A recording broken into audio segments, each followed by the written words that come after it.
suspects ang mga ito, kundi mga potential witnesses.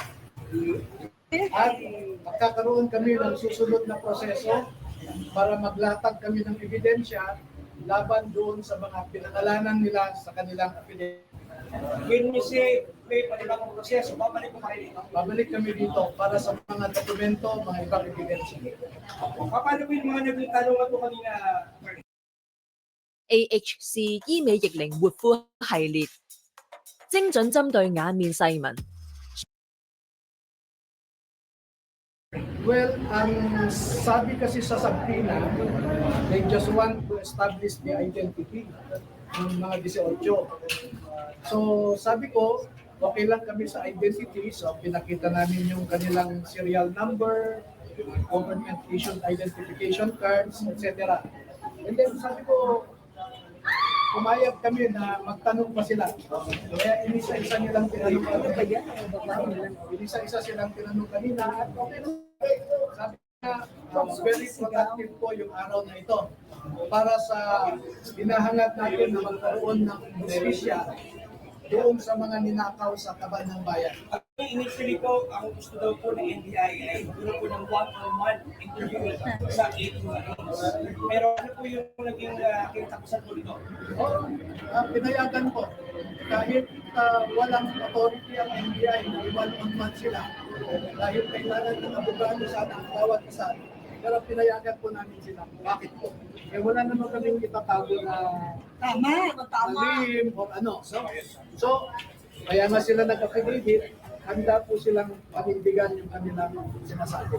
Sir, pag-clarify naman ang sinasabi mo na pinapatawag din sila ng ombudsman sa Pina o invitation. Kailan? Merong letter ang ombudsman sa akin na gusto rin nilang tingnan itong affidavit. Walang petsa, no? Walang petsa na binigay. Sir, gustong tingnan yung affidavit, pero paano ba? Ini-invite din nila na pumunta doon yung 18. Maaaring ganun. Pero pupunta ba kayo? Bakit attorney? Bakit hindi tahan kami? Pero for you, attorney, hindi yung current retired, there's some investigation in your apply since the defense na pwedeng dumiretso na lang sana doon. So, yan po yung point namin noon, nadodoble lang. Pero pagbigyan natin sila, kung gusto ng FBI mag-investiga, cooperate kami. Kung gusto ng ombudsman ang mag-investiga, cooperate kami.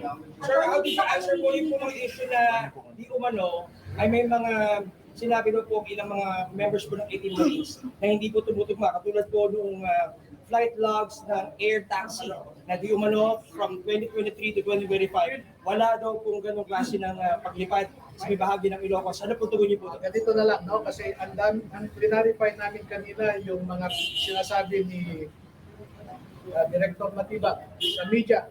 Narinig niya naman siguro, napanood niya. Unang sinabi ni Director Matibag, 14 lamang daw ang Marines. So, pinakita namin na 16 talaga ang Marines, 2 ang Army. So, napatunayan namin na hindi totoo yung mga aligasyon ni Director Matibag. Pangalawa, yung sinasabi niyang isang general daw, plus 75 ng PMA, nagtayo po sa kanila. Pinabulaanan namin yon na hindi totoo. Number 3, ang sinasabi ni Director Matibag, nagpirma lamang ang mga ito dahil meron silang economic problems, economic reasons daw. At ipinakita namin na hindi kami nabayaran, bagkus ang gusto lang namin ay lumabas ang katotohanan tungkol sa bilyon-bilyong ninakaw sa kaban ng bayan. Yung flight detail, sinasabi po ninyo, ang sabi ni Director Matibag, sa 2023 to 2025, diba sinabi niya, ay wala daw aeroplano ng air taxi pumuntang Ilocos. Eh kinaligtaan niya yung 2022, bakit ba 23 to 25 lang ang sinasabi niya? Kasi 2022, nag-deliver sa Ilocos, nagamit ang aeroplano.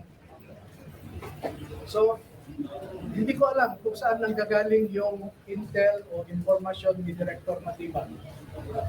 At lahat po yan, naklaro namin kanina. At sa tingin ko, nakumbinsi naman ang mga investigador. So you're saying, sir, in 2022, sigurado may flight logs po yun? Yes. ang sinabi lang niya 23 to 25 eh. He conveniently skipped 2022. Hindi dapat ganun ang investigador. Ang investigador, bago magbukas ng bunganga, he should first be sure of his facts.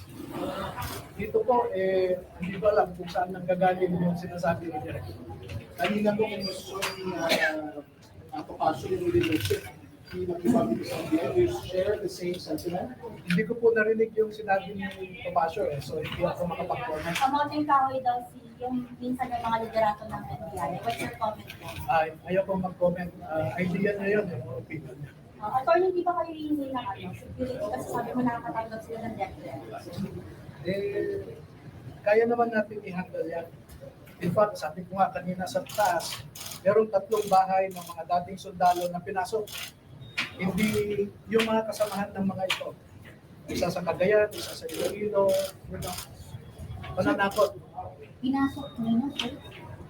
3 sa 18 ex-marines yung pinasok yung bahay. Hindi kasama sa 18. Kasamahan nila dati kay Santico na trabahante. Pinasok ang bahay. Pananakot. Pero attorney, hindi naman inutusan kayo ni Zaldico. Hindi. Hindi ko man kilala yan. Gusto ko nga makulong siya eh. Dahil sa pagnanakaw niya eh.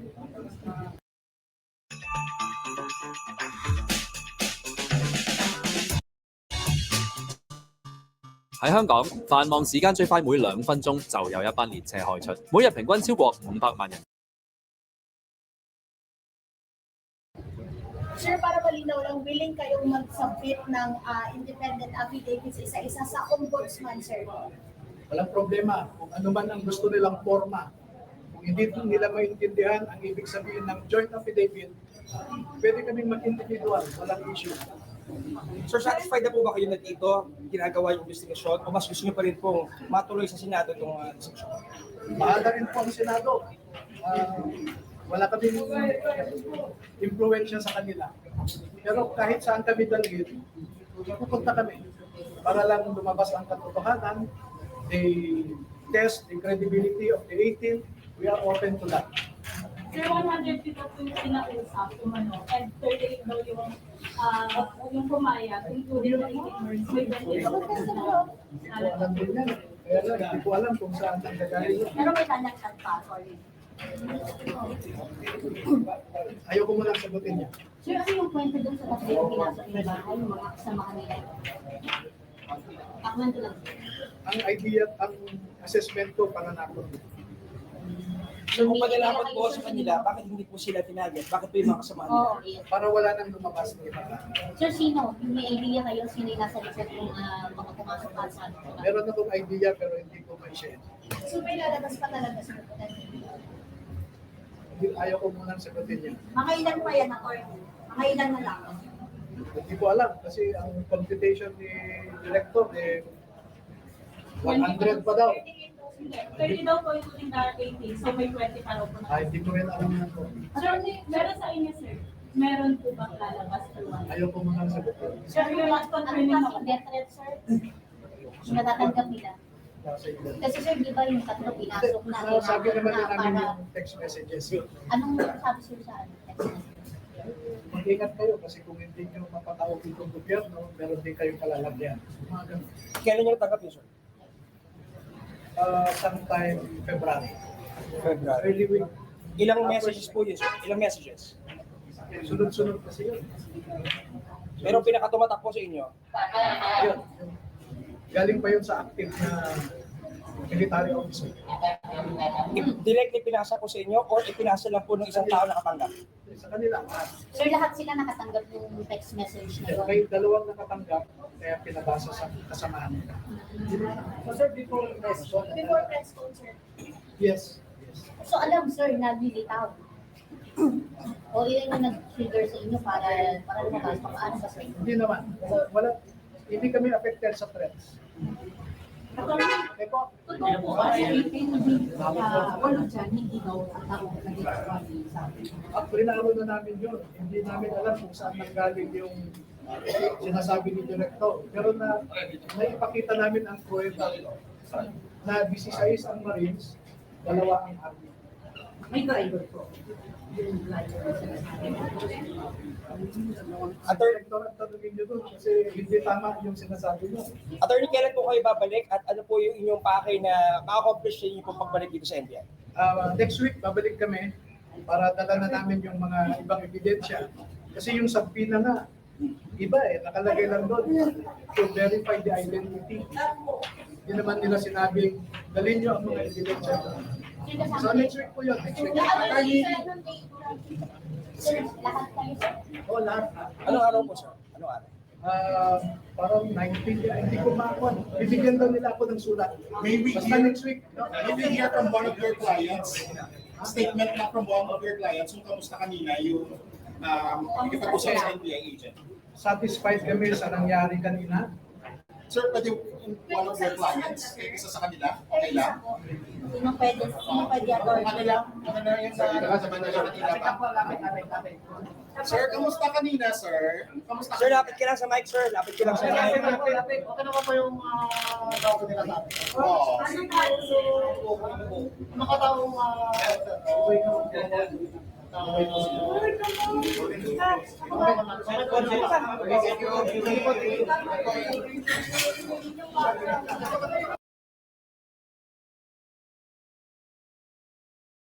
Tapos na interview. No. Basically, gusto lang nilang anuhin to eh. Kanina pinagtatalunan nila yung gusto individual na interviewin. Parang i-interrogate. Hindi pumayag itong siyempre, hindi papayag yung abogado kasi ano yan eh, interrogation yun. Parang napapanood mo sa pelikula na doon ka na harasin, tatakutin, papangakuan. Kumbaga, i-brainwash ka doon at either takutin ka, bayaran ka. Yun yung gusto nilang gawin doon kaya gusto nilang i-interviewin ko noon ng individual. Siyempre, hindi naman papayag itong mga attorney, no? At alam na nila kung anong mangyayari. Pinipilit nila talagang patayin yung issue na ito kasi mabigat ito, 18 itong nagsasalita na ito at meron pang parating. May tingnan natin kung kaya nga si Lacson takot na takot dito. ayaw niyang imbestigar lang yaka Lacson. Tabangan natin kung ano pa susunod na kabanata rito. But definitely, kung hindi man ito matapos ito sa panahon ni Bangag at sa panahon ni Sara Duterte, sigurado lalabas ulit itong mga ito dahil ito yung mga testigo eh. Kaya napaka-importante na sa 2028, ang manalo talaga ay isang Duterte, Sara Duterte. Kasi magagamit natin ito pag nakaupo na si Presidente Sara Duterte. Sa ngayon, sabi ko nga, hindi tayo makakakuha talaga ng hustisya rito. But these people, in 2028, ito yung kasi alam nila lahat eh. Alam nila lahat. Kung sino yung dinalan, kung sino yung Napaka-importante nitong 18 na ito pagdating ng 2028 pag si Sara Duterte na ang presidente. Kasi, kumbaga ito yung may personal knowledge eh. Hawak nila yung ebidensya, nandun sila. Credible na ito witness eh. Sige, kung hindi tayo makakuha ng hustisya sa ngayon, no, kasi nga, papayag ba naman niya si Bongbong Marcos, siya yung itinuturong mastermind, siya yung presidente. Paano mong makakakuha ka ng hustisya? Tanggalin mo si Bongbong Marcos.